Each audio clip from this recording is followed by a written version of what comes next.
You shouldn't go through life thinking that you're not good enough. What is your go-to move to help your mental block breaking stuff? Like to beat your inner critic. Expose yourself. Go Hmm. farther with it. Because when you feel that like imposter syndrome or things like that, the temptation is to shrink, to sort of shrink from it. And I think the best thing you can do is go do the opposite. How do you think that students can use mindfulness at their desk in real life when the stress hits and the essay's due in like 3 hours? How can mindfulness benefit them in these situations? The best thing you can do is right now. Deal with right now. The more I worried about the future, the more I messed up right now. Welcome back to the EssayPro podcast. Today we are talking mindful writing and mental resilience, lessons from the mat to the page. Today we are met with Noel It's actually Noel Plaugher. Plaugher. Noel Noel Plaugher. Plaugher. Oh man, I'm learning English day by day. I'm getting better at No it. worries. Would you mind going ahead and telling our listeners a little bit about what you do? Yeah, so I write fiction and nonfiction. It's by and large martial arts oriented. So Mhm. based on studying martial arts for over 30 years. So I write for nonfiction generally about qigong, more health related. And then for fiction, it's just martial arts related fiction. So stories that involve, martial arts fighting and so forth. Nice. Like kind of like Karate Kid, huh? Yeah, or I was trying to think if you think like a Shaw Brothers movies or Mhm. something along those lines. At least that's Yeah, my hope anyway. Um, yeah, yeah. yeah. You got a really nice combo, martial arts and writing. These two things don't typically connect with people. So tell me, how did you find that these two worlds collided first for you? Like, what was your first interaction with the two of them? So as far as writing, Yeah, writing and martial arts, how they kind of just like melded together. Was there a moment, a specific moment?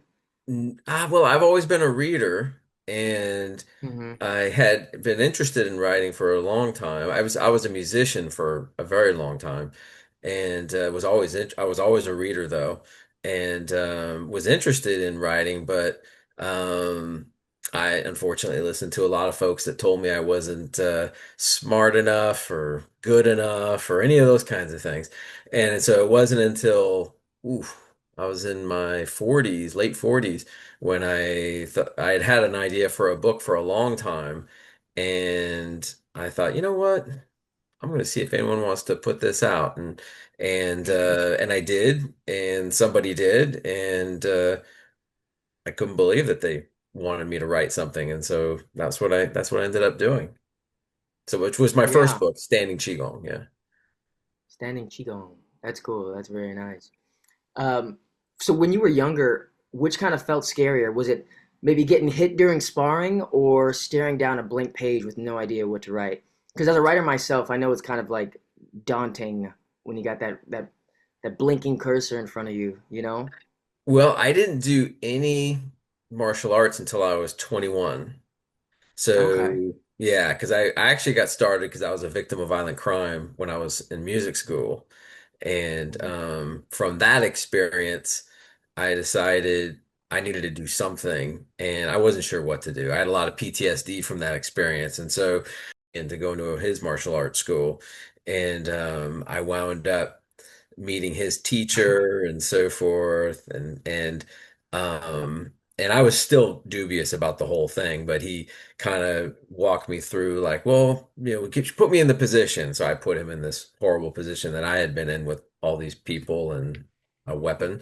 And so I ended up, Mhm. starting then, but I had been interested in writing, but like I said, I didn't write anything until I was in my 30s. And I was taking some courses for a job I had because I was supposed to have a degree for a particular job I had, and I didn't have it, the competency, unfortunately. So didn't have the Mhm. degree. So I was taking these courses, and the time that I was doing that, I took some English courses, and one of the teachers actually had suggested that I might want to pursue something, in writing something. And I was shocked. I was absolutely completely blown away because she didn't know me any other way except for the things I'd been turning in. So I thought, okay, I'll think about it. And then it took me at least another 10 years before, because I was like, well, maybe I'll do something, maybe I'll do something. And then I waited 10 years, and then I waited another, five, and Mhm. so forth. But that's pretty common. I find when I talk to people that they have an inkling of doing something, and we wait way too long.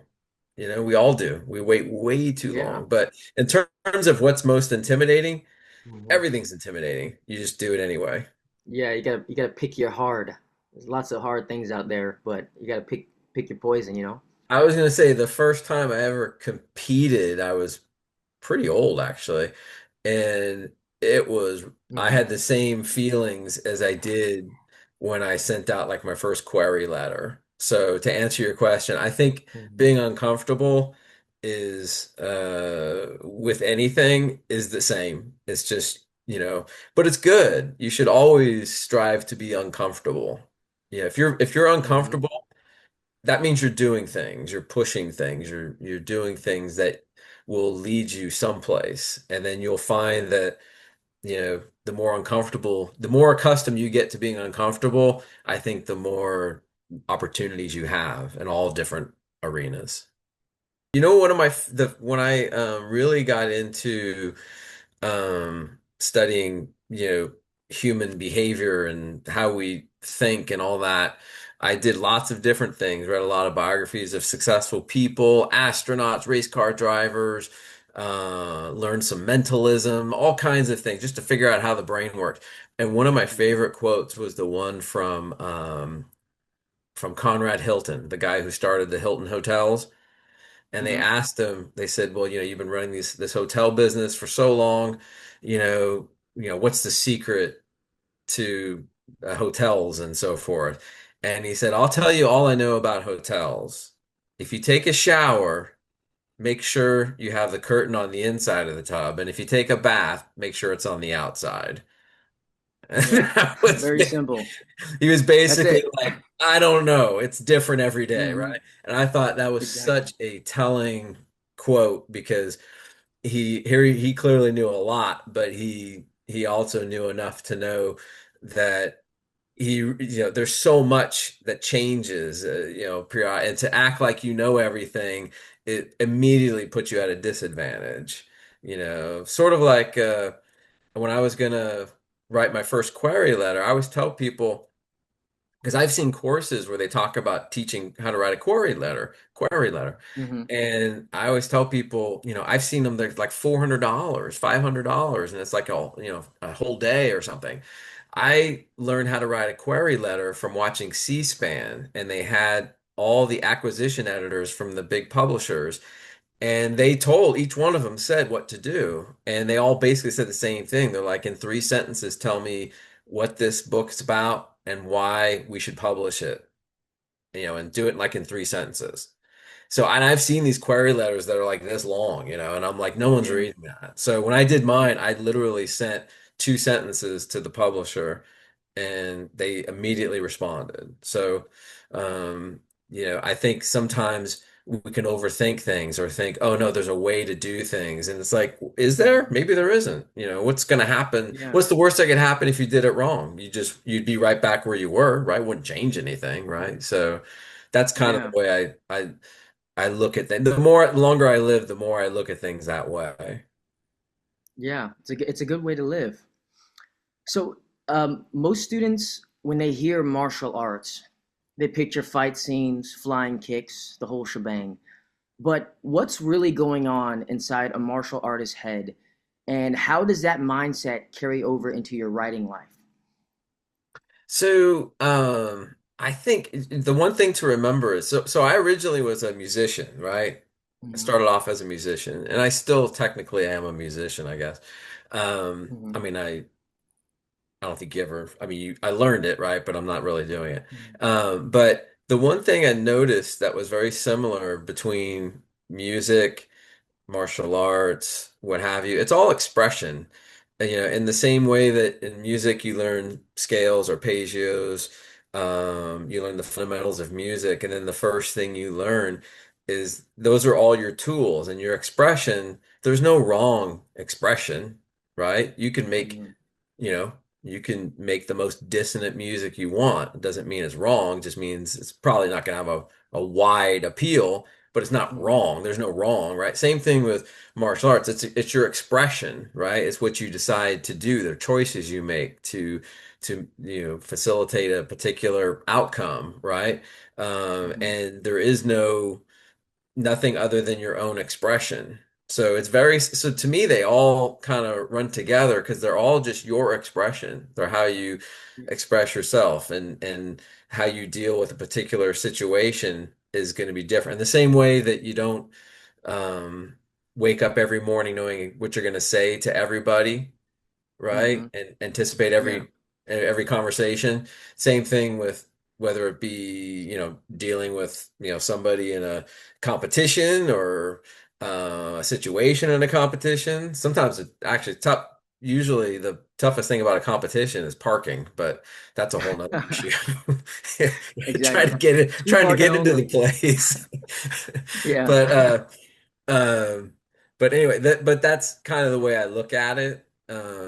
Certainly with the temptation that I found early on was to be very clinical when I was writing, right, Mhm. fight scenes and stuff. Yeah. And it took me a minute to realize that, it was like it was almost like how to do it, not so much, and you have to realize that most people don't necessarily want to know how to do it. They just want to, they want to be entertained. So the goal is always to entertain, Exactly. so when you're doing a fight scene, you want it to be in the same way that like people talk about realism, realism's Mhm. boring, Mhm. realism's super duper boring. If you Exactly. watch, John Wick, they made four movies because they're totally unrealistic. They're a lot of fun. I mean, obviously that Mhm. guy was fighting for how many days, weeks, whatever it was, Just no, months, just trying to yeah, it's survive. like months, literally months. But that's why they're fun. That's why we Yeah. enjoy them. I love those movies because they're completely, it's I love that. And so you have to Mhm. balance it with something that will maybe it will sound like it'll work, but at the same time it has to be entertaining. And I think I always try to err on the side of entertaining, whereas I used to be a little more technical. So hopefully I'm going to find that balance if I haven't found it already. Yeah, and that kind of carries over into screenwriting too, because I mean, a lot of people they get caught up in kind of formats like, oh, you didn't format this right. But as long as you're kind of entranced in this world that you're writing, who cares what the format looks like? You know what I mean? I mean, eventually you Yeah. get there, but it's like as long as you're hypnotized by the words on the page, who cares? If you could see the story in your mind, you can make the movie out of it. It's all technical stuff. Yeah, that's Yeah, interesting. it's the same thing that it was sort of like back in music, all songs were 2.5 minutes in popular Hmm. music. All songs were two and a half Yeah. minutes. And then The Who had a song that was like 4 minutes and it told like a story Hmm. and it wasn't a strict, verse, chorus, verse, chorus, verse, chorus. Hmm. And that was like a huge thing. And then all of a Hmm. sudden that became you always have to remember innovations, the enemy of innovation is always tradition. Tradition doesn't Hmm. want anything to change, and innovation is trying to find a better way to do something. So as long as someone's, doing something based on how they feel about it, then Hmm. that's to me, that's it. When I was in music school, they had a great teacher. His name was Joe Diorio. He's since passed, but he was an avant-garde jazz guitar player. That's actually very simplistic. He was like a guru. He was incredible. But one of the things he said, he played very dissonant at one time. We were playing something and he just played a bunch of like not the most obvious choices. And it Hmm. sounded good, even though it wasn't the most obvious consonant choices. And he had said, he's all, you can play any note against any chord as long as you mean it. And it was Yeah. took me back to some, so I've seen some actors where they've done some really, because their energy is so strong in a particular scene, they sold that scene. Sometimes they've even messed up the dialogue and they still sold it, right? Because you believe the energy, Exactly. right? So Hmm. same thing with like I study kendo now, and it's all about energy. The best thing you can Hmm. do is, they'll tell you like on the first day, if you don't have a lot of technical ability, they'll be like, yeah, but you have your spirit. You can ki super loud. You can yell, right? And it was like Yeah. I remember that first day I fell in love with it when the guy told me that because I was like, yes, I can do that. It was just all about who you could come at somebody with all, you may not be technically proficient, but you can come at them with all your energy and will and power and everything and spirit. And that's Hmm. not nothing, right? For Exactly. Yeah. that's an expression, Yeah. right? Obviously it's not correct English, but I write better than Yeah. that, but I like to The express myself spirit, that way. it's important. All that spirit is very important. Yeah. So speaking of like following the spirit rather than like anything else, we all have this kind of this inner voice saying, "Oh, this isn't good enough," or "Who do you think you are?" What is your go-to move to help your mental block breaking stuff? Like to beat your inner critic. Yeah. Expose yourself. Go Hmm. farther with it, because when you feel that like imposter syndrome or things like that, the temptation is to shrink, to sort of Hmm. shrink from it. And I think the best thing you can do is go do the opposite, you know. Hmm. Um, when I did my first when I was writing my first book, first of all, I hadn't written it when they agreed to publish it. I had not written it yet. It was I had proposed uh what I was going to do, and then I had to do it. Hmm. And I'll never forget my wife going, "Have you written a book before? Can you do that?" And I was like, "Sure, of course I can do it." Why not? Yeah. So, um, but one of the things I had told him was, I'd been reading a lot about Napoleon, so I was really into Napoleon Hmm. and all his audacity, right? L'audace, toujours Hmm. l'audace. So, I was like, I'm the best person that should ever write a book on this subject. The book I'm going to write is going to be so good that no one will ever want to write a book on this subject when I'm done. I wrote all this Hmm. stuff, and I was just like, okay, first Yeah. of all, nobody's going for this, right? This is ridiculous. And you know what? They they actually liked that idea. And then I just had to sort of channel that inner thing that made me feel that way. I was terrified. Hmm. I think I was more scared getting a contract than I was sending a query, because Hmm. now it's like, Hmm. all right, let's see it, and I was like, oh, okay, so now I got to do it. So Yeah. that's a scary proposition, but I think that I learn more doing that, and I think you always learn more doing that. Like um, started doing these things at these Comic Cons where I wrote these um, these talks. I do one on myth and martial arts. I do one on the history of martial arts and film and Hmm. comics and so forth. And so I just wrote these things because I didn't want to be on a panel. I wanted to see Hmm. if I could get in front of people on my own and kind of get known as somebody that knows something on this topic. And I didn't know what to do. So I thought, I'm going to write this thing and see if I can do it. So Hmm. I did, and I started going. Now I've done it for a couple years. I just rewrote it this current year, and so that now I have a new Hmm. presentation, and it's good. There's no because it's just me. So they come to see me. I'm getting to present myself. Hopefully they like me. They go to try to buy my books and so forth and follow me and all that kind of stuff that we all hope people will do. But Hmm. that was really scary because it's a lot more comfortable to be like on a panel with a bunch of other people Yeah. behind a table. You can Hmm. kind of, you say your little bit and Yeah. You that's can it. hide a bit. So yeah, and I do it standing up. So standing up, I do it with a microphone, and I do it in front on the stage.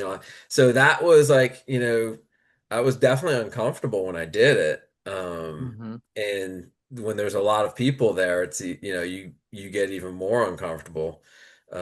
Exactly. Were you So at the Comic-Con at the Los Angeles Convention Center this past year, October? I have not done that. I've only done the regional ones Okay. here in Atlanta. So Okay. like ATL Con, MomoCon, Mhm. Dragon Con, like Dragon Okay. Con's is coming up this week. So I'm doing Hmm. that. Although I'm not doing a single presentation on that one. The other two I did, but on this one I'm on panels. Okay. Yeah, I just gone to the Los Angeles Comic-Con this past October for the first time. It was really insightful. Lots of interesting people. I'd love to come to the ATL one of these years. Yeah, I Um, mean yeah. Dragon Con's huge, but Hmm. yeah, I have not been to the other ones yet. I certainly aspire to. Yeah, maybe one of these years. Yes, So you, absolutely. yeah, you talk a lot about mindfulness, not just as a concept, but as a tool. So, in your opinion, how do you think that students can use mindfulness at their desk in real life when the stress hits and the essay's due in like 3 hours? How can mindfulness benefit them in these situations? I think first of all, and full disclosure, I a lot of the things that I write about are and things that I teach and stuff are things I've used and I came up with Hmm. created on my own because I had all sorts of issues from that experience that I told you about, Hmm. and so I had, what they didn't have, well, PTSD wasn't even a term back then, it was 1990. So but the so I've learned over the years that really the most important thing you can do, especially if you got a lot of stuff off on the, in the offing there, um the best thing you can do is right now, deal with right now. And I kind of, when I was thinking about, that, I remember reading Buzz Aldrin talking about being on the moon, and he crystallized it. And what he said was, people said, "Well, hey, were you worried that the craft wasn't going to take off from the moon?" Because of course they'd only tested it, right? And he's all, "Yeah, of Yeah. course I was." He's all, "But I can't be thinking about that." Mhm. Otherwise he's all, I got 346 things to do on my to-do list. When I get to that one, then I'll worry about it. And so Hmm. he was like, you got to basically, like, you got to stay in the moment, do what you got to do now. Because what you can do, and what I found for myself was the more I worried about the future, the more I messed up right now, which was the Exactly. only, or the past, right? Whatever it is. Because right now is when you're doing things. This is what's going to affect your future, and so forth. And if you're worried about what's going to happen in the future and you mess up, but now could make the future be better for you. It could make the outcome, that you want for you. And you can't do that if you're worried about it. You got to Mm. concentrate on just, what am I doing right now? So if you got something due, and like I can tell you that I used to write for a website, for a martial art website for uh gosh, now I can't think of the guy's name. Anyway, it was a martial art website. And I had, but they were located in China, so my stuff would be, I had to turn it in during a certain time. And midnight was basically when it was due, of the day. Mhm. And I can't tell you the number of times I found enormous inspiration at 11:56, Oh you know. man. And just, Right at the deadline.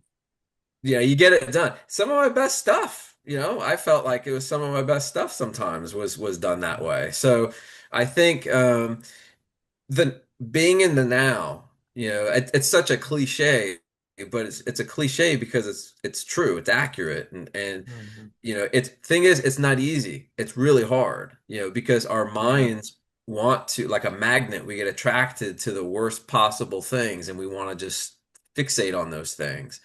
So what you Mhm. have to do is just force yourself, just bring yourself back to what am I doing right now? When I tick off this Mhm. box and I got this done, okay, now I could do the next thing. It also comes up in martial arts. I mean, when I was in I remember the first time I was in a judo tournament, my friend was coaching me through it, and you know, when somebody's laying on top of you trying to strangle you, you can't panic. You have to really kind of go, okay, what happens first? Well, first, I got to get off my back, otherwise, I'm going to get pinned. Okay. Next thing you know, well, first off, I got to breathe, right? Otherwise, I'm not going to have any energy, Exactly. right? So you start having to kind of go think very methodically, I got to do this, I got to do this, I got to do this, and then you start working your way. Because if you Yeah, just think about, oh my God, I'm going to pin me, he's going to pin you. exactly. Yeah, So, because your mind's so elsewhere. You're not thinking. yeah, so being in the moment is so powerful. The only time you can do anything is right now. So Hmm. you just do the best you can right now, and that's all you can do. I know it's like I said, it's cliche, but it's true. Yeah, that's very insightful. Very insightful. So can you paint a picture for us? Okay, a moment where you felt stuck or insecure as a writer, and what helped you snap out of it and keep going. You kind of covered a little bit about this, but I want to kind of dial in on it a bit. Yeah, well, I will share with you my favorite rejection letter, um Hey. which it was an email actually, it wasn't an actual letter.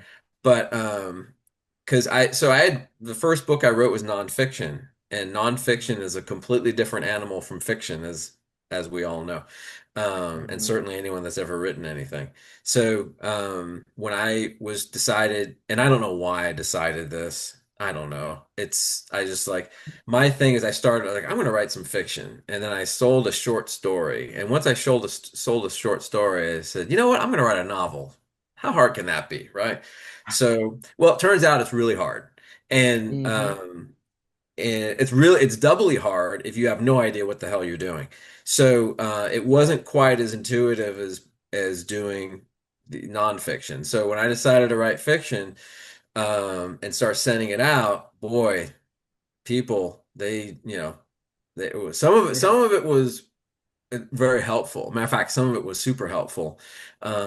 Which I always tell people when you get a rejection, if you can possibly get anything from them, if they send you a form, ask them if they will send you something. Can you tell Yeah. me anything? Why did you hate it? Whatever it was. Some notes or something. Yeah. Yeah, anything, because you're really looking for some feedback, is what you're looking for if you're honest, right? Hmm. And then but I got this one that it said, all it said was it was one line, and it said, "Interesting idea, ellipsis, poorly executed," and that was the end of it, Oh, right? no elaboration, no nothing. Nothing, just sort of like, But I was like, but to show you kind of how I think. I said, well, they said it was an interesting idea. And I thought, poorly executed, well, the more I do this, I'll get better at it. I can only get better at it, can't I, if I try to? Hmm. Um, so I took it that way. But initially, I mean, I was not that positive. I mean, I was definitely like, wow, Like, damn. they Okay. really, Okay. that was a, that was a kick in the groin. But, Yeah. but you know what? Sometimes you need that too. You gotta, you can also, I've run into some people that I think are living in a world of toxic positivity where they're Hmm. just refusing to believe, you can't, you gotta accept that somebody knows more about this thing than you do, Of and you gotta course. know when to push and when to hold and all that. You can't be, you have to be self-aware, and in Hmm. terms of like when you get criticism and so forth, there's times where I agreed with the editor and there's times I don't agree with the editor, and Hmm. sometimes we just have to agree to disagree and so forth. But there's Hmm. times where the editor has proposed some things and I went, that's a brilliant idea, I love that. There's more than Yeah. once. So why not take that knowledge that they have, right? So, um, yeah, anyway, that's the way I kind of look at it in terms of, like I said, feedback's important. Um, you can't live in a world where, you know, you know, I know plenty of people, and they'll be like, no one touches my stuff, and I'm like, Yeah. what's that? You gotta get some other opinions on it, you know? You You, do, you you you yeah, take what resonates, you discard what doesn't, you know? That's yeah, everything I feel like. And it's important to have yeah. that It that is. mindset. It is like I remember after I did a competition one time, the judge came over. It was the first time I had ever competed, I think, and Hmm. probably I was probably late 30s, early 40s. I don't know. These years sort of fold, but um, he actually came. Oh, he knew I had never competed before. He could just tell by looking at me, probably. I did a bunch of stuff. Like you're supposed to address the judges a particular way and do all this kind of stuff. I did this form, is what I did, a staff form. But anyway, and he Right. came over and took me aside and told me why, I got the score I did. And I was so thankful to him, and he was kind of came over like, because some people get really upset. And Hmm. luckily, I was just I couldn't believe he took the time to come over and talk to me and sort of explain it and everything. I thought that's a cool thing to do. And Yeah. so anyway, but so anytime you can take some information and doesn't mean just because you're open to it doesn't mean you have to take it, but you should certainly listen to Hmm. it, I think. Of course. Listening's the best skill. Yeah, it Um, is, right? yeah. In your opinion, do you believe that there is such thing as writing without fear? Or is the goal kind of just move through the fear and keep writing anyways? Yeah, I think that's more like that. Yeah. I don't believe anyone that says they don't have any fear. I just don't. Hmm. Because I believe maybe that's a person that maybe they tell themselves that and that's how they deal with it. But Hmm. we're human beings, we're afraid of everything. We're afraid Yeah. of we're afraid of what's going to happen tomorrow. We're afraid of the weather. We're afraid of what's going to happen to us. We're afraid every Hmm. time we open a door. We're afraid every time we meet someone new. We're afraid of everything. That's just human nature is we're afraid of anything that we haven't already done a million times. And even then we get afraid that it won't be the same the next million times, right? So Hmm. I think all you can do is just continue to do it and just, be as brave as you can. Part of the like I just competed this past couple months ago because I haven't competed in a Hmm. long time. A friend of mine that I used to train with, he actually passed away. And I was Hmm. like, you know what? I gotta do something because that's what he would do. He would Exactly. he got kind of got me into it. And so I was like, I'm just gonna go. I had no prep. It was 2 weeks. I had 2 weeks to prepare, and I just went, you know what? Hmm. I'm just gonna go do it. My goal is to find parking and not throw up on myself, and that was my goal. Parallel. And I Yeah. I found parking, and I didn't throw up all over myself. So I thought, Let's awesome. go. And but no, it was a great experience, and I was glad I did it. Hmm. And it was I just felt like I needed to put myself in a pressure situation. It's very Hmm. easy to not. So Yeah. I think it's important to put yourself in situations where there's some degree of stress or something so that you're having to keep finding those bits of you that make you rise to the occasion because it's like a muscle, you're training it. Yeah. And then when it Exactly. when you don't put yourself in that position and something comes up, I think you're better prepared for the unknown. That's just my own Hmm. thing. Yeah, it's good to get out there and kind of like break patterns. You know what I mean? You get so comfortable with living life as routines and stuff, but it's good to have sort of things pop up that kind of shake you from that. I agree. That's great. You mentioned finding parking and not throwing up. You face setbacks in both martial arts and in writing. How has your martial arts sort of help trained how you deal with rejection or failure in your creative life? Um, I think they're all the same. I go back to my Hmm. musical life, you Hmm. know. I mean, I've certainly had people walk up to the stage and give me the one finger salute and tell me to get out of there, So, sorry, I'm getting my cat out of here. So, Nice.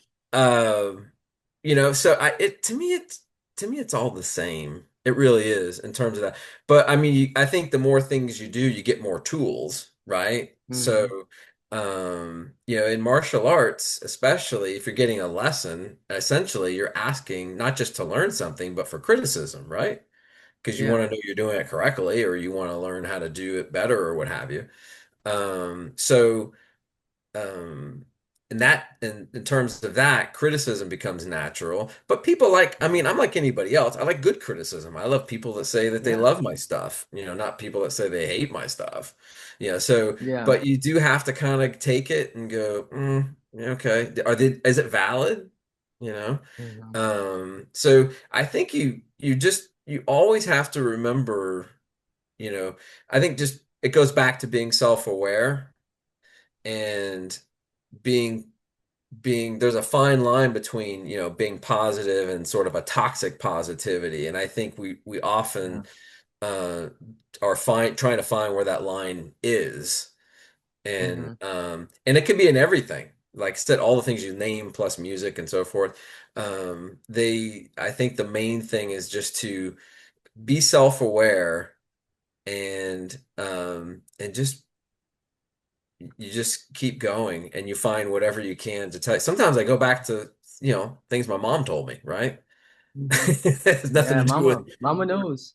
yeah, I mean, there was or a relative or something, you just, you know, um, sometimes it's just that. Sometimes it's nothing, something, usually cliches. I mean, I always tell people, you should learn lots of quotes, lots of famous Hmm. quotes from famous people. They'll be like, "Oh, I know all that," or whatever. And it's like, you may have heard it, but when you Hmm. actually have an application for it, then it becomes really meaningful, and you go, "Wow, okay, now I know why people say it all the time, right? Because it's true." Exactly. So, yeah. Some platitudes are good. Some Yeah. platitudes are really good. That's great. Um, so we kind of touched on this a little bit with like the voices of self-doubt. But let's talk about student life, deadlines, grades, and comparisons. What would you tell a student who feels like they're constantly not good enough? Mm. That's a tough one. And I've dealt with that almost my entire life. Because Yeah. I came from a background where, you know how a lot of time parents, tell their kids they can do anything. And I kind of came from a background where they were like, you're really not smart enough to do anything. So Hmm. try to Yeah. find something, a ditch to dig, and that and hopefully it'll work out. So, Yeah. not, so I deal with that even to this day, because I think those formative feelings you have when you're a child, they never leave. They're always there. Hmm. It's sort of like dealing with cockroaches. I mean, you can never get rid of them. You can just minimize them, right? So you try to get to a Hmm. point where it doesn't crush you and it doesn't inhibit you to the point where you can't make progress. But Yeah. you can't, you have to find a way to overcome those moments, right? In the end, there's like sort of like I hear people talk about, well, I didn't get support from my family or I didn't get support from my friends or whatever. It's nobody's job to support you. Yeah. And if you We if you wish they do would, get but they don't have. yeah, if you do get some kind of support or help from other people or what have you, or encouragement, that's great. That's a plus. Hmm. But ultimately, it has to come from you. Hmm. And, I guess tell people is like, when you're when you're, say, practicing your martial arts, it's just you. Usually, and you're in your little workspace and you're sweating all on your own. There's nobody around, no one's watching you, there's no theme music, right? Unless you turn it on, right? Same thing if you're writing something, there's nobody there, right? And it's just you Yeah. in your own head and all that. And you have to be able to find whatever it is that's going to help you to get through that. Um, when it comes to that type of thing, you have to just truly believe that you can do it. And then you have to do it though. And the best thing to do is Hmm. not tell anybody anything. Like, Yeah. don't tell other people. Like when I started writing fiction, or actually when I started writing nonfiction, I didn't tell. Well, my first book, I told a friend of mine what my idea was, and he's, "That's a terrible idea. Who would read that?" And I was like, and I didn't do anything with it for 10 years. So, Yeah. so my advice is don't post anything about it. Don't tell anyone about it. Just go and do it. And if you're having struggles, go to people that can help you, and Hmm. that will truly help you. Not people that are going to necessarily pump you up. but maybe if there's a particular piece of information you're missing, you need X, Y, Z, get it, and then put it together. At some point, you have to be able to do things without people pumping you up, right? You have to be able to be, you know, forge ahead and on your own Mhm. just on your own. It's that part of development, self-development, I think is great about studying a martial art because no matter what, it is just you. And Mhm. it's you, and that's why I think it's better prepares you for life. I always tell people with children, they're like they'll sign them up for team sports. I'm like, why are you signing up for team sports? They're like, well, it'll help them in life. I'm like, how? Because there's a team when you go to a Yeah. job interview, because there's a team when you Mm-mm. propose to your spouse, when there's a team when you're, in class and you're studying, or there's no team. There's Mm-mm. no team in your life. Yeah. It's you. So you Exactly. need to develop your own self. Not only that, even the Mhm. team doesn't believe it because there's an MVP. Exactly. So Literally. clearly they don't believe it either. Hmm. So you're better Gotta off doing take them to things that develop yourself chess individually. class. Do some chess Yeah, I some mean, chess lessons. That's all. That's all you. exactly. Yeah. So, Yeah. it's Yeah. yeah. It makes me think about like this concept that I just been reading about. It's like to increase your confidence rapidly. It's like the more you say you're gonna do something and you do it, it just increases your confidence in your ability to make things happen. You know what I mean? Yes. Yeah, it's like I'm gonna do this, and then you do it over and over again. You start with something small, and you just work yourself up to your bigger goals and stuff. That's really good. Yeah, it's matter of fact, that's a very human thing. And the more I see that concept, I see it in different Mm-hmm. places. I think it was Tony Robbins was the first guy I ever heard talk about how they teach pistol shooting in the Army. Mm-hmm. And then I ran into someone from the Army and they confirmed that is how they teach it, which is they start like a foot away from the target and they shoot Mm-hmm. it, and then they like move back every like a foot. They keep moving back, and they find that their success rate is higher when they start closer and then get farther than if they start farther, right? Exactly. Because they're building on their success each time. Because it's kind of like, well, I made it from here, take a step, I can still make it, right? And their confidence is Yeah. higher and every time.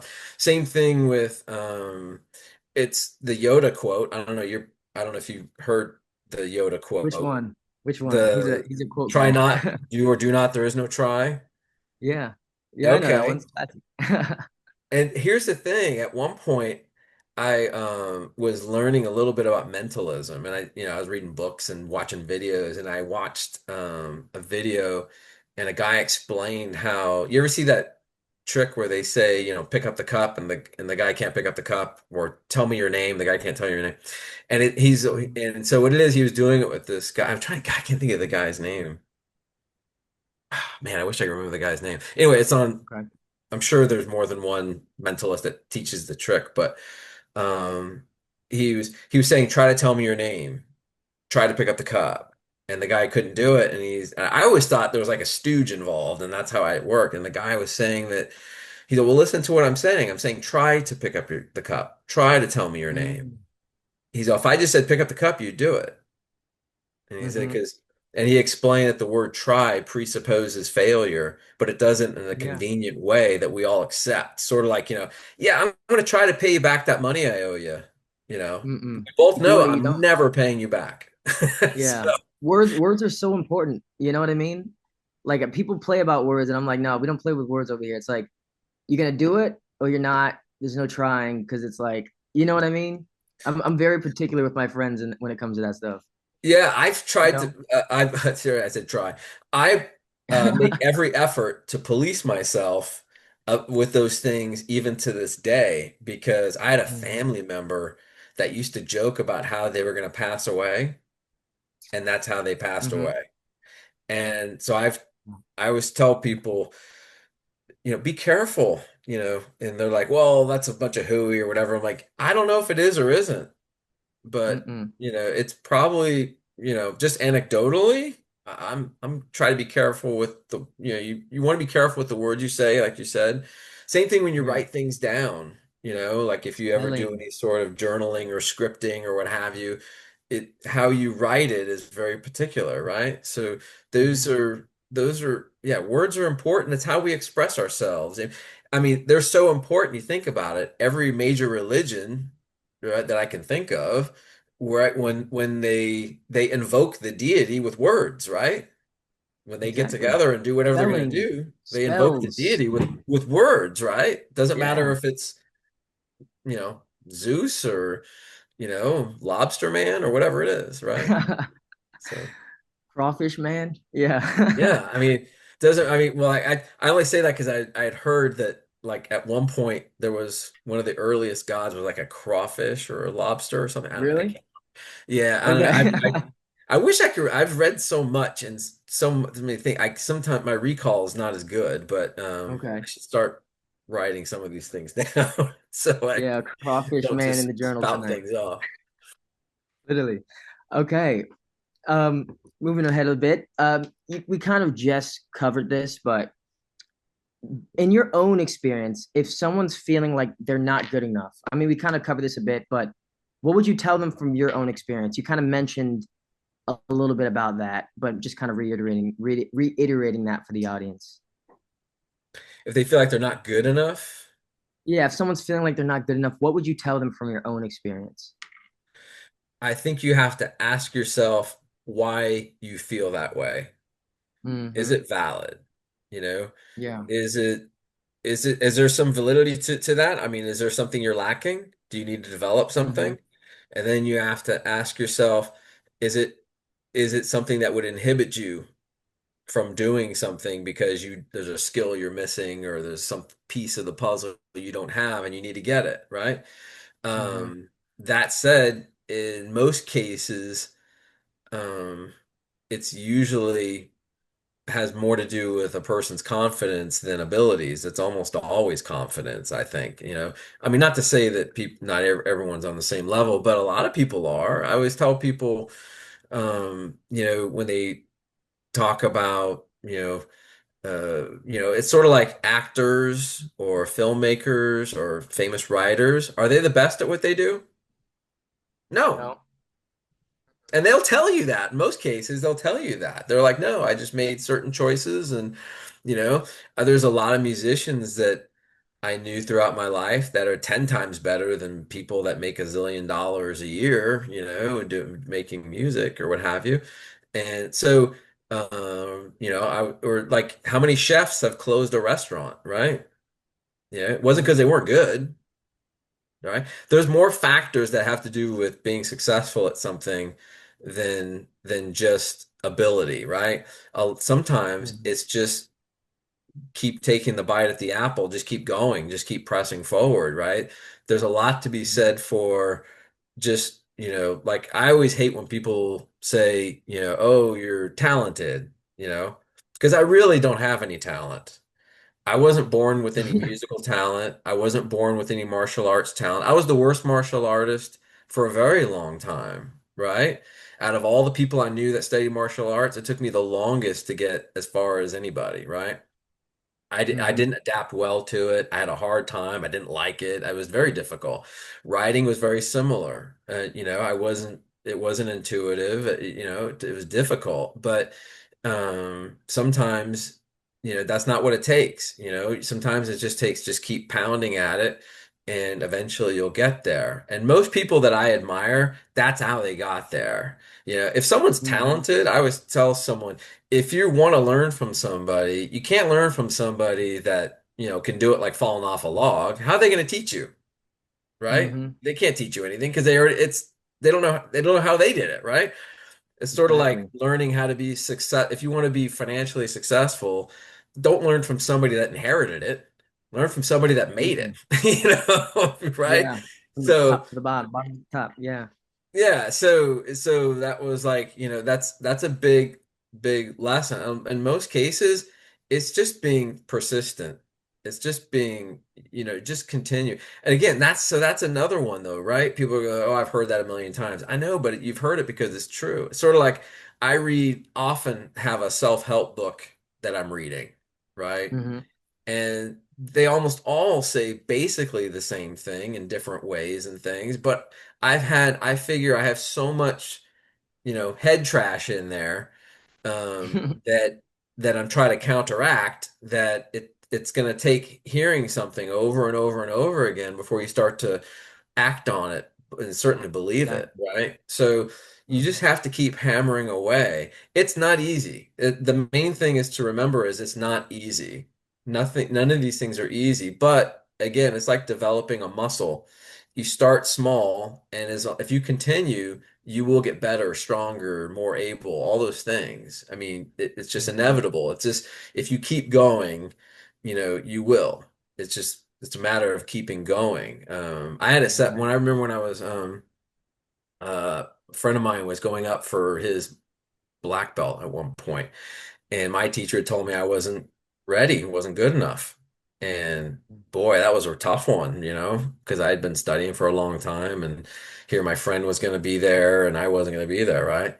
And he kind of saw the look in my eye, and he's like, and I remember him saying, he's like, you know what? He's like, you know what you could do? You could quit and you'll never get it, or you can continue. Or you can continue and eventually you'll get it. What do you want to do? Hmm.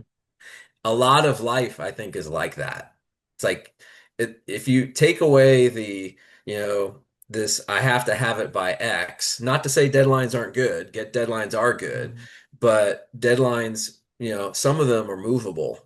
If I decided I want to do something by age 30 and I don't hit it by age 30, I'm not a failure. I'm just gonna make it, well, I'll get it by age 31 then, whatever Yeah. the thing is. You just gotta Yeah. keep pursuing it. So that's the way I kind of look at it. Would you say that kind of ties into the next question of like having a moment where something wasn't going well and you wanted to quit, but something you learned in maybe martial arts kept you grounded and kind of keeping pushing on? It's like, is it sort of fit into that idea? Yeah, I mean, quitting is, uh, and there are times, we're assuming this is a time where quitting is not a good option, right? Hmm. So because there are times where it is, but not those are few and far between. Usually Hmm. quitting is the rationalization of this is really difficult and I'd really have something easier, you know? So, so you have to look at it as, yeah, I mean, I think I've wanted to quit everything I've ever done and, and have at some point, Hmm. and then gone back to it, made a decision and went, you know what I'm going to do? I am going to do this. And then just, you know what you're going to do. Um, it's this internal war that we all have amongst ourselves. And the thing that brought me a lot of comfort was knowing how many people felt exactly the way I did. And it was Hmm. everybody. I don't know anyone that doesn't. The fact that it's a question is because we all feel this way, right? But Hmm. the amount of people that continue to do something. Well, I'll tell you, I had a martial arts school for 10 years, right? Hmm. And the ratio of student to black belt, right? Students that become black belts, about 100 to 1, right? Dang. That's a pretty big ratio, right? Yeah. So, um, that's not nothing, right? That's as I keep saying. So that means, what does it take? It just means you just got to be persistent. Like there's even that very trite thing that's always shows up on Facebook of, a black belt, a white belt that didn't quit. That is literally it. I mean, they just, you Hmm. just keep going. And the irony is sometimes the timing is real important to people, but no one's ever asked me how long it took. I was the only one that Hmm. thought about it, right? I was the only one that went, oh, it took me so long or whatever. I'm the only one. No one else asked. It's sort of like, that no one counts you're the only most of the time we are the only ones that count our failures.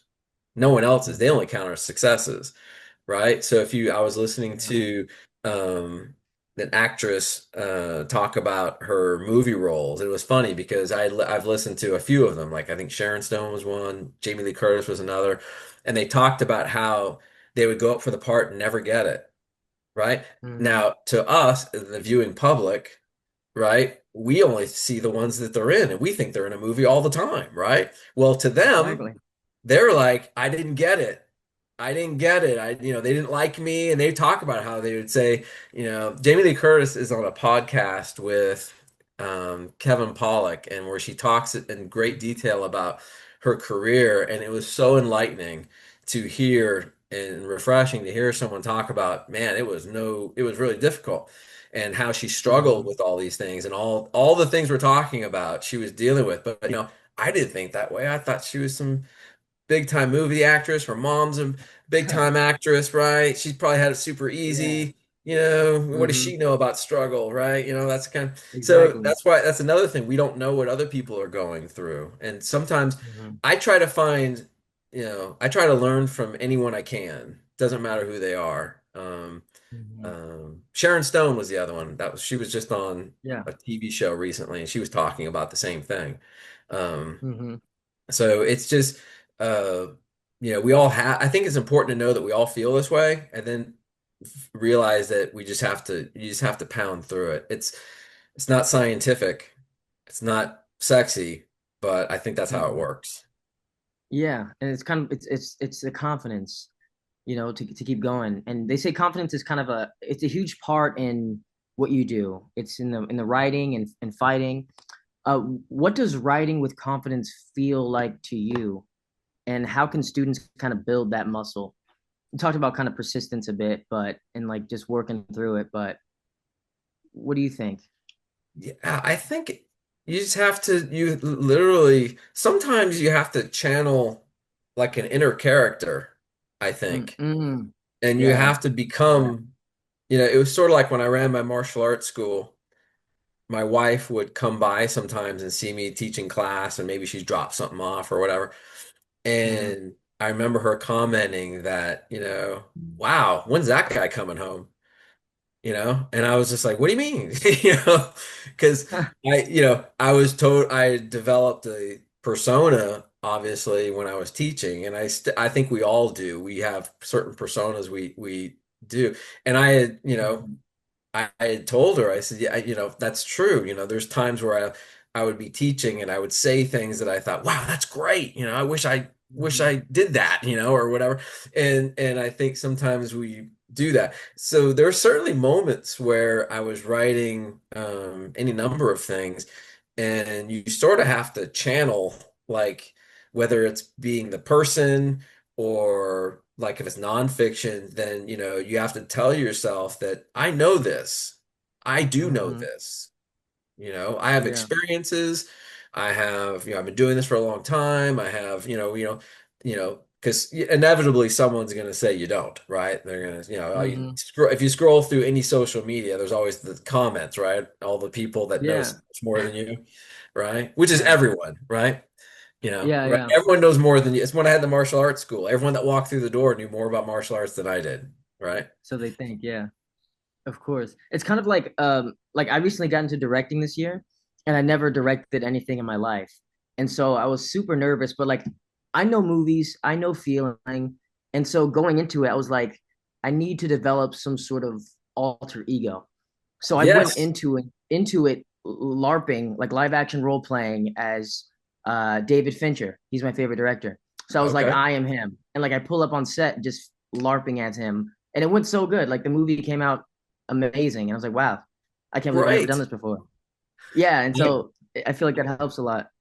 It does. I totally agree with that. I'm glad you did that, because yeah, Hmm. I couldn't agree more. You have to, I think that's what you have to do until it becomes a part of you and you're no longer feel like you're, LARPing.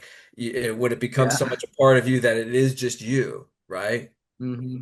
But Literally. yeah, whatever. And I think you can do that in all the instances we talked about, whether you're writing, a term paper, or whether, no matter what it is. Um, there's a certain, we as humans are attracted to audacity, confidence, all Hmm. those things. We find those things like intoxicating. Hmm. I mean, all you got to do is watch any number of documentaries on cults, and you know, the guy's not humble. That's the cult leader, right? He's not going, Mm-hmm. gee, I hope this works. Yeah. He's totally confident, right? He's Like going to tell literally. you exactly not how you should live your life and Mm-hmm. all this kind of thing, but some people were attracted to that. We like that. We all do. And um, I've never heard anyone say, "Oh, you're too confident," right? Mm-hmm. Most people, it's the opposite. But we've also been all taught to be humble if we had good Mm-hmm. parents, right? They taught us to be humble and all that. And I think there's a fine line between confidence and arrogance, and sometimes it gets crossed without people realizing the difference. And Mm-hmm. but it's sort of like I have another thing I do, and sometimes I got to go in to talk to people cold and just start, getting them to be interested in what I do. And, like the classes I teach or whatever, and they'll be like, "Oh, we got a guy that does that." I always tell them, "Yeah, but I'm the best. You're I'm never gonna better. Yeah. you're never gonna have someone as good as me. I'm the best one to teach this. You should Mm-hmm. have me do it. If I'm so good that if you don't like it, you don't have to pay for it, right? And you have to, at some point. No, that's a pretty, you have to be willing to do things like that. If you're gonna say it, you better be able to back it up too. But Exactly. uh, but sometimes getting the opportunity doesn't come from, okay, well, sorry, and you walk away, The other Exactly. thing is, if they say no, what do you have to lose? They said no already. So, Mm-hmm. I'm Yeah, a that's big great. believer in going for the no. So, Yeah. Never be your first no. That's my favorite piece of advice I've ever gotten. Um, so you've written books and you've worked with other writers. What is one piece of advice you wish every student would hear before they start an essay or a story?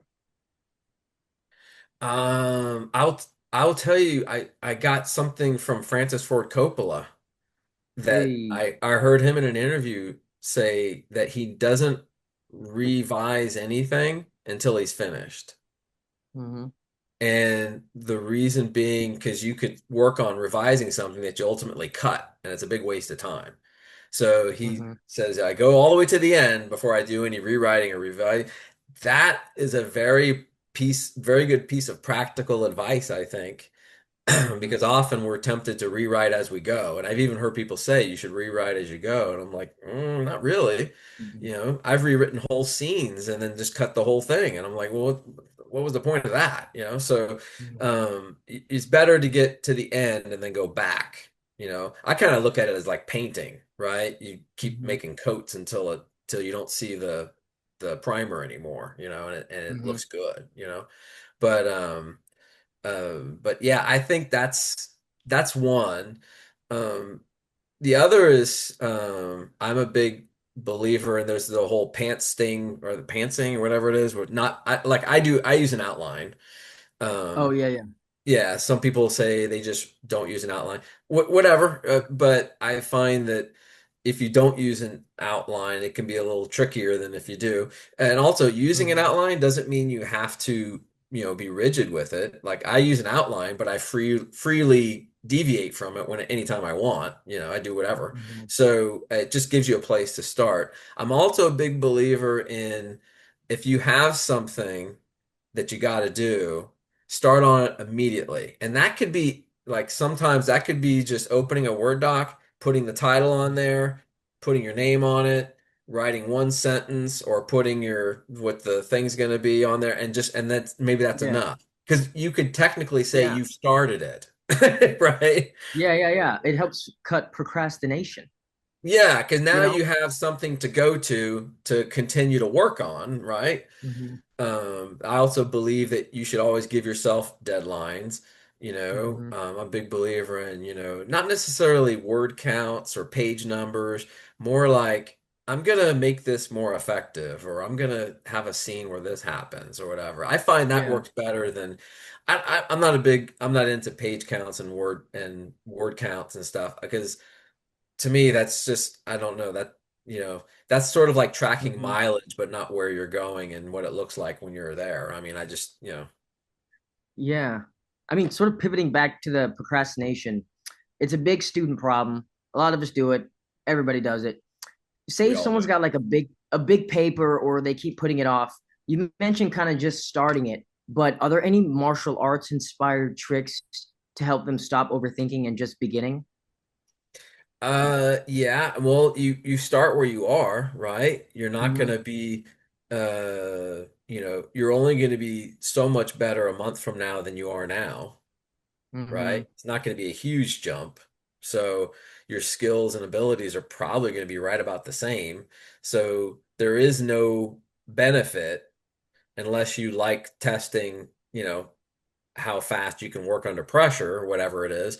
But generally, people don't like to do that or want to do that. And I feel like Mm-hmm. even when I have started early, I wished I'd started earlier, because Yeah. at the end you're going to want to make revisions and changes and things. And if you just keep waiting, it doesn't get better. We all know this intuitively. Procrastination is part of our human DNA. I don't know why it's part of our human DNA other than it's linked to our emotions, which is, I believe it all gets tied into failure, right? We're so afraid of failure.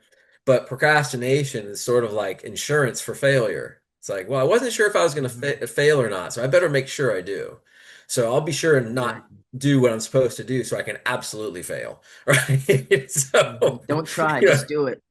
yeah, you have Yeah. to, I think, like I said, um, again, it gets back to also a little at a time. So, my grandmother used to say an inch by inch, everything's a cinch. Hmm. You don't have to write the whole paper. Sometimes I Hmm. open something up and just put things in it that I know that I want to have in it, right? And just put Hmm. things in there just so I know it's in there. And then I can kind of scroll through and I rewrite. Sometimes I'll write a paragraph and I put everything else below it, and I'll just be Hmm. it's a sort of like a work in progress. And as I'm going through, I'm putting things in and taking things out and all that kind of stuff. Right, as you're going, right, you're taking out things or whatever, putting in a fact or whatever, put all your facts down here and Hmm. all that. I think working with one document is easier than working with multiple documents. Of Um, course. Yeah. I It's feel all like together. yeah, keep it in one. People go, "Oh, I hate scrolling." It's like, yeah, but we're used to scrolling at this point, and it's like, Hmm. and if it's all in one, then you know where it is. You just got to go down, And and there it is. yeah, it makes it all kind of condensed. When you start your writing, you mentioned kind of like sometimes doing outlines and stuff, but do you have any other writing rituals like a pre-writing warm up or something like that? Is it tea or something similar like No, before you have a sparring match? no. Matter of fact, I'm a big advocate of not having anything that you have to do before you do what you do. Mm, yeah. Because what ends up happening is it becomes, first of all, I used to have a lot of OCD, right? Hmm. And you end up having a lot of things that you feel like you have to do all the time. And it can be extremely restrictive, right? And it can really Hmm. inhibit you. So I'm a big advocate of sort of like it, and I'm sure it drives my wife crazy, but if I feel like now's a good time to vacuum the floor, then I just go vacuum the floor. Hmm. If I had a Same, great same. idea, now's a good time to write it down, I just go write it down. If I want a cup of tea, Yeah. I'm gonna go make a cup of tea. If I feel like I need to run to the store to get a salad, I'm gonna go to I try to just sort of, the moment you have is that moment, and what you do with it is what you do with it.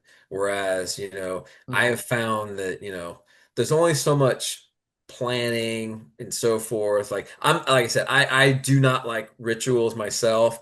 I've never found it benefited me. I felt like it was a way to to sort of massage acceptance for my own procrastination. Well, I haven't had my tea yet. I can't possibly Hmm. start. So Exactly.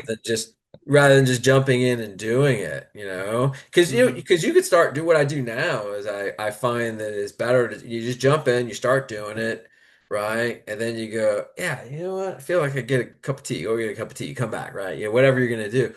And Hmm. it just feels like it's just a little bit more, I don't know, more intuitive and but the same thing like um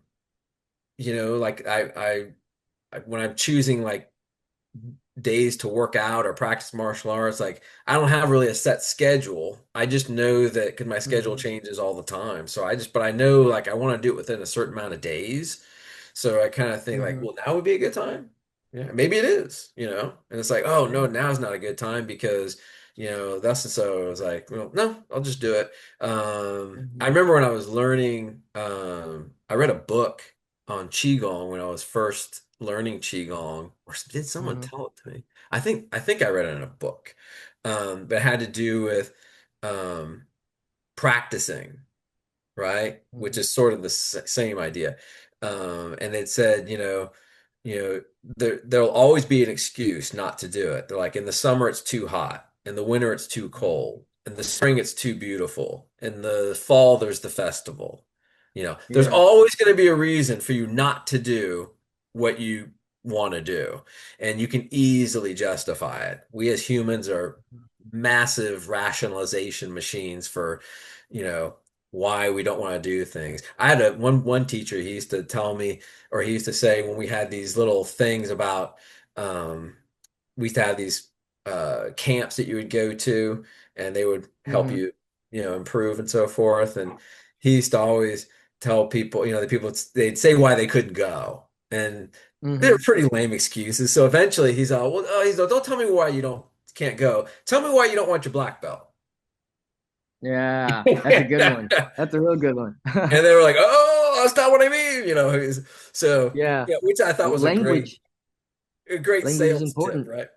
Yeah, but Exactly. and he Yeah. he wasn't always like that, but he in that moment, that was absolutely the right thing to do because he could kind of sense that people were just making excuses, and he just kind of wanted to Hmm. clear away the excuses. Because I've had a school Hmm. myself, and I can tell you, those very same people are the ones that come into your office and tell you, gee, I'm not making any progress. You're like, yeah, well, Hmm. why do you think that is? I haven't seen you in like 6 months, So why do you think you're not Excuses. making any progress? Maybe Excuses, that's it. excuses. Yeah. Um, we we mentioned a lot of sort of helpful tips and tricks throughout this conversation. Is there one idea from this that you hope sticks with students, whether it's about stuff you mentioned about mindset, resilience, or writing? What would it be?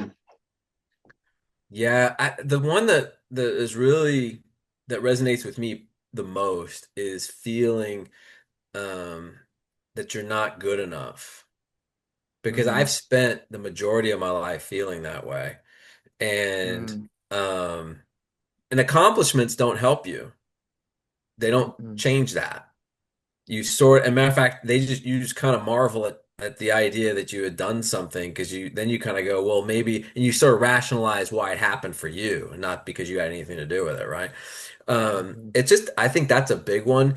You can't, I shouldn't say can't, you shouldn't go through life thinking that you're not good enough, right? That you're not, that you don't have what it takes or whatever it is, because there's so many people doing so many things that have far less skills than so many others, and yet there they are, right? Mm-hmm. So, so Yeah. that doesn't, I think sometimes you got to look at that. Well, you don't want to be a hater and just be like, going, well, that guy sucks, or this, that's no good. You don't want to do that, but you do want to look at that as sort of, as well, clearly there is a path, there can be a path for me too. And I don't have to be at the best at what I do. I just got to do what I do, and I don't have to be the best Mm-hmm. at it. I think sometimes we get hung up on that being, I got to be the best. You don't have to be the best. Most of the people that are Yeah. successful aren't the best, right? They're Mm-hmm. good, right? They're Yeah. competent. In most cases, some cases they're incompetent, right? But Exactly. yeah, they just got luck, some people just lucked out, literally. So you can't Yeah. look at it that way. So I think you have to just focus on your own self, and keep telling yourself, or do whatever you have to do to find that part of you that will believe that you are capable and can do things. It's difficult if you grew up with it. Like I said, I kind of grew Mm-hmm. up with it, and it's difficult to overcome. You could have, it takes an army of people telling you that you're not that way to overcome that one person that told you that when you were like 3 or 5 or whatever. So you have to really sort of kind of channel that, get rid of it, and sort of reinvent yourself. I like what you did with the director idea. That's perfect. I Yeah. mean, Some LARPing. Yeah. yes, Bring it back. I think that's a fantastic technique. I think, Thank you. more people, that's kind of that's some similar to things I've done myself. Um, Mm-hmm. and it's very effective. In the end, we as Mm-hmm. humans are very good at slipping into roles. Mm-hmm. I think it was Marlon Brando that said everyone acts every day. That's why he didn't think Every acting was single such a day. big deal, because he was like, Yeah. everyone acts every day. You're doing And I it. You're think, doing it. yeah, and so I think that we just, you just need to do it. Act like you're the greatest student in the world and you're writing the world's Yeah. greatest paper, right? Finish this sentence. Finish this sentence. You don't need to be fearless to write. You just need to blank. Right. Perfect. Short and sweet. Just right. Okay. That's good. All right. Last one. No pressure, but choose wisely. Okay. What is more satisfying? Landing a perfect sentence or landing a perfect kick? Mm. Well, as a person that's never done either, uh, I'm gonna have to say just having the opportunity is Mm-hmm. good. I'm at that point now in my life where I'm all about recognizing opportunities, especially like I think I told you a friend of mine passed, Mm-hmm. and I'm just so grateful to be living in this world right now Mm-hmm. and to be amongst other human beings and to breathe air and to see the sunshine and all those things that, people do when they're driving home from funerals. Um, I think that's probably going to stick with me. He was a very good friend, and I think it's probably going to stick with me for a while. But like I said, I've never done either of those things, and Mm-hmm. I think striving to do them, the perfect one is probably about as good as it gets. Mm. Okay. I'll take that. That's good. Alrighty then. Well, that just about covers it. Thank you so much for your time. Absolutely. Thank you. I appreciate it. And for our listeners out there, remember you can use code 20thread for 20% off your first order with EssayPro. And on that note, we are out. Thank you so much for listening. All right. Thank you for having me. I appreciate it, and I wish everyone the best.